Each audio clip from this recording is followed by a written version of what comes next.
ነገር ይሄው ባንድ ቆመን ለታላቁ ክብር ምን አይነት ፍቅር ነው እኔን የያዘኝ ምን አይነት ፍቅር ነው እኔን የያዘኝ ከቦሌ አንስቶ ላስ ቬጋስ ጣለኝ። እነዚህንና የመሳሰሉት ቪዲዮዎችን አብረን እናያለን። አብራችሁን ቆዩ። አሁን የመጀመሪያውን ቪዲዮ አብረን እንመልከት። ልዑል ነው ኃያል ነው የልቤ ምስጋና ጸሎቴም ተሰምቷል በቅድስት ሐና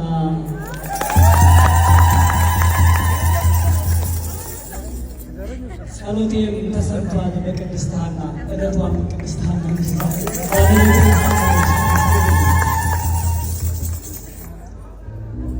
ድንቅ ነው ታምር ነው የሐና ነገር ድንቅ ነው ታምር ነው የሐና ነገር ይሄው ባንድ ቆመን ለታላቁ ክብር ምን አይነት ፍቅር ነው እኔን የያዘኝ ምን አይነት ፍቅር ነው እኔን የያዘኝ ከቦሌ አንስቶ ላስ ቬጋስ ጣለኝ። ይደገም ምን አይነት ፍቅር ነው እኔን የያዘኝ ምን አይነት ፍቅር ነው እኔን የያዘኝ ከቦሌ አንስቶ ላስ ቬጋስ ጣለኝ። ከሴቶቹ ሁሉ አንቺን መርጫለሁ ከሴቶቹ ሁሉ አንቺን መርጫለሁ ሕይወቴን በሙሉ አንቺው ሰጥቻለሁ። አፈቅረኪ አፈቅረኪ አፈቅረኪ በቃችሁ አፈቅረኪ አፈቅረኪ አፈቅረኪ በሴት ሐና በሴት ሐና በሴት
እንኳን ደስ አላችሁ።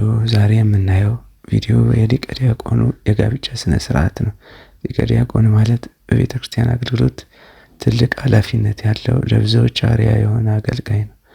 የራሱ መሞሸር የእሱ መሞሸር ደግሞ ለአገልግሎቱ ተጨማሪ ውበትና ብርታት ነው።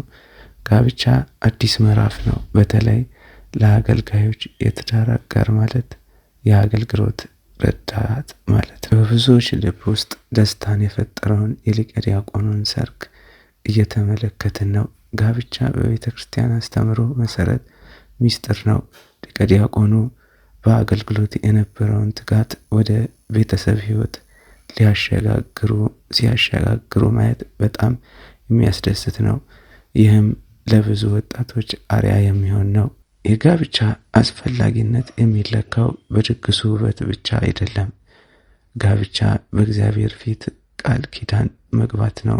አባቶቻችን እንደሚሉት ጋብቻ የቤተ ክርስቲያን መሰረት ነው። ሊቀ ዲያቆኑ ይህንን ፈለግ በመከተላቸው ለቤተ ክርስቲያንም ለአገልግሎታቸውም ትክክለኛ ምሳሌ ሆነዋል። እርስ በርስ መከባበር፣ መተማመን እና እግዚአብሔር መሃል ላይ ማስቀመጥ የጋብቻ ቁልፍ ነገሮች ናቸው። በዚህ ዘመን ጋብቻን ማክበርና በስርዓት መሞሸር ትልቅ ክብር ነው። ስለዚህ እነዚህን የመሰሉ አርያ የሆኑ የቤተ ክርስቲያን አገልጋዮች ጋብቻ ሲፈጽሙ ማየት ለወጣቱ ትውልድም ትልቅ ትምህርት አለው። መልካም የጋብቻ ዘመን እንዲሆንላቸው እንመኛለን። ይህ ደስታ የሁላችንም ነው። ሙሽሮቹ በሰላም በፍቅርና በበረከት እንዲኖሩ ምኞታችን ነው። እናንተም ቪዲዮውን እያያችሁ ለሙሽሮቹ ያላችሁን መልካም ምኞት በኮሜንት ግለጹላቸው። ቪዲዮውን ላይክ እያደረጋችሁ ለዚህ ቻናል አዲስ የሆናችሁ ደግሞ ሰብስክራይብ በማድረግ ድጋፋችሁን አሳዩን። አመሰግናለሁ። መልካም ቀን።